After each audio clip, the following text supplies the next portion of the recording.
Assalamualaikum warahmatullahi wabarakatuh. Kembali lagi bersama saya Erik Maulana. Jadi pada kesempatan kali ini saya akan memberikan cara unbinding akun DJI Fly,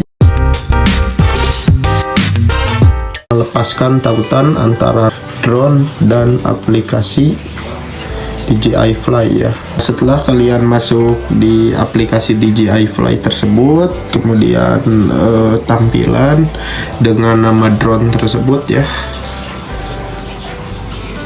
kalian masuk di menu profile ya, gambar orang ini. Nah, kemudian kalian masuk di manajemen perangkat.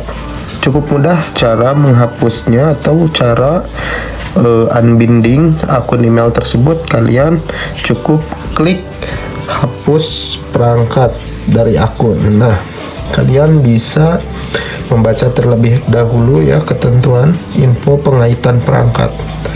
Kemudian kita tap lanjut. Nah, di sini terdapat konfirmasikan info akun dan perangkat, nama email, kemudian ada juga ya serial number, kemudian konfirmasi putus kaitan perangkat dari akun ini.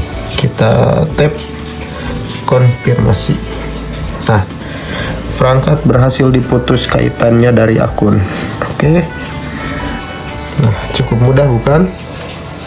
Jadi cukup sekian tutorial dari saya bagaimana cara menghapus tautan di aplikasi DJI Fly. Assalamualaikum warahmatullahi wabarakatuh.